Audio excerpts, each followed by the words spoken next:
Operation footpath ವಿರುದ್ಧ ವ್ಯಾಪಾರಸ್ಥರು ಬೀದಿಗಿಳಿದಿದ್ದಾರೆ. ಸರ್ಕಾರದ ವಿರುದ್ಧ ಫ್ರೀಡಂ ಪಾರ್ಕ್ನಲ್ಲಿ 6 ಸಂಘಟನೆಗಳು ಸಮರ ಸಾರಿವೆ.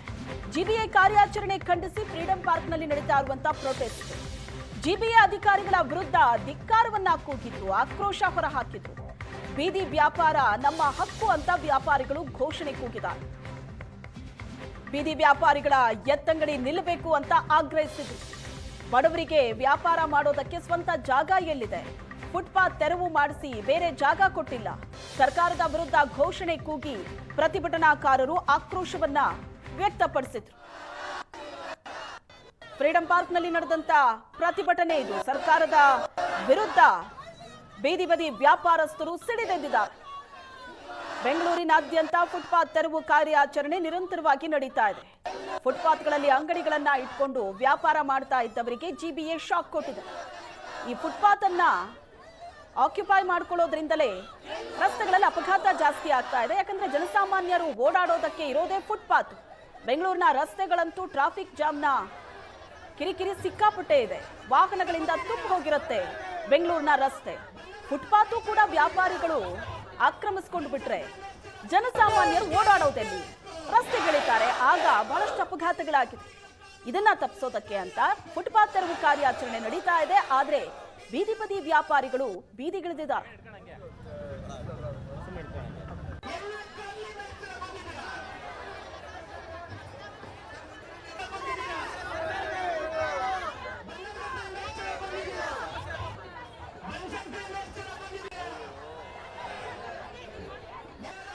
ಹಾಗಾದ್ರೆ ಪ್ರತಿಭಟನೆ ನಡೆಸ್ತಾ ಇರುವಂತ ಈ ಬೀದಿ ಬದಿ ವ್ಯಾಪಾರಿಗಳ ಬೇಡಿಕೆ ಏನು? ಅವರು ಕೇಳ್ತಾ ಇರೋದು ತೆರವು ಮಾಡಿದ ಸ್ಥಳದಲ್ಲಿ ವ್ಯಾಪಾರಕ್ಕೆ ಅನುವು ಮಾಡಿಕೊಡ್ಬೇಕು ಅಂತ. ತಾತ್ಕಾಲಿಕವಾಗಿ ರಸ್ತೆ ಬದಿಯಲ್ಲಿ ವ್ಯಾಪಾರ ಮಾಡೋದಕ್ಕೆ ಬಿಡಬೇಕು. ನಮಗೆ ಅಂತಿಮ ತೀರ್ಮಾನವನ್ನ ಪಟ್ಟಣ ವ್ಯಾಪಾರ ಸಮಿತಿ ತೆಗೆದುಕೊಳ್ಬೇಕು. ಜಪ್ತಿ ಮಾಡದಂತ ಎಲ್ಲಾ ಸಾಮಗ್ರಿಗಳನ್ನ ನಮಗೆ ವಾಪಸ್ ಕೊಡಬೇಕು. ಬೀದಿ ವ್ಯಾಪಾರಿಗಳ ಕಾಯ್ದೆಯನ್ನ ಸಂಪೂರ್ಣವಾಗಿ ಜಾರಿಗೆ ತರಬೇಕು. ಸಮೀಕ್ಷೆ ನಡೆಸಿ ಎಲ್ಲರಿಗೂ ಗುರುತಿನ ಚೀಟಿಗಳನ್ನ ಕೊಡಬೇಕು. ಪಾದಚಾರಿಗಳಿಗೂ ಜಾಗ ನೀಡಿ, ವ್ಯಾಪಾರಿಗಳಿಗೂ ಜಾಗ ನೀಡಿ ಅಂತ ಬೀದಿ ಬದಿ ವ್ಯಾಪಾರಿಗಳು ಹೇಳ್ತಾ ಇದ್ದಾರೆ.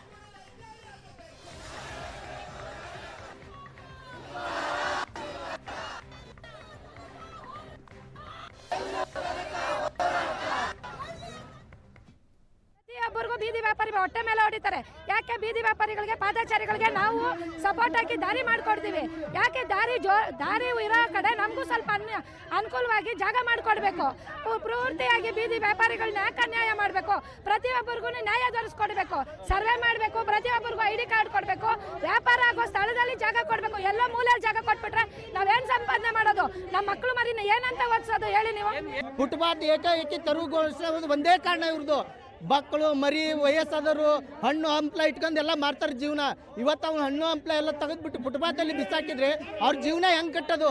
ಮಕ್ಕಳು ಬೀಜ ಹೆಂಗೆ ಕಟ್ಟೋದು? ಅವ್ರ ಜೀವನ ನಡೆಸೋದು ಬೇಕಲ್ವಾ ಮುಂದೆ? ಅವ್ರದೇ ಹೊಟ್ಟೆಪಾಡಿ ನೋಡ್ಕೊಂಡ್ರೆ ಜಿಬೆ ಹೆಂಗಂದು ಹೋಗ್ತಾ ಇದ್ದಾರೆ. ಫುಟ್ಪಾತ್ ನಮ್ಮಿಂದ ಏನು ತೊಂದರೆ ಆಗಿಲ್ಲ ಸರ್. ದೊಡ್ಡ ದೊಡ್ಡ ಅಂಗಡಿಗಳು ತಂದು ಫುಟ್ಪಾತಲ್ಲಿ ಇಟ್ಟಿದ್ದಾರೆ ಹೊರತು ನಮ್ಮವ್ರು ಯಾರು ಹೋಗಿ ಫುಟ್ಪಾತ್ ಮೇಲೆ ನಿಂತ್ಕೊಂಡಿಲ್ಲ. ಇವತ್ತು ಮಾಡ್ಕೊಂತಾರೆ, ವ್ಯಾಪಾರ ಮನೆ ಹೋಗ್ತಾರೆ.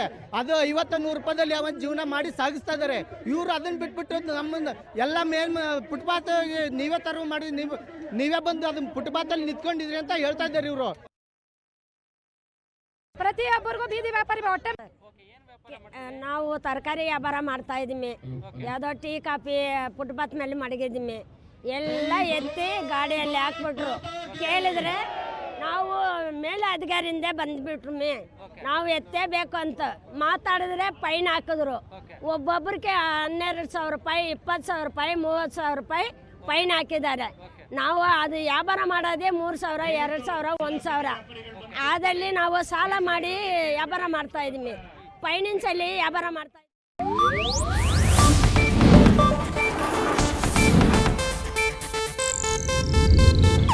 ಇದು ಏಷ್ಯಾನೆಟ್ ನ್ಯೂಸ್ ನೆಟ್ವರ್ಕ್ ಪ್ರಸ್ತುತಿ.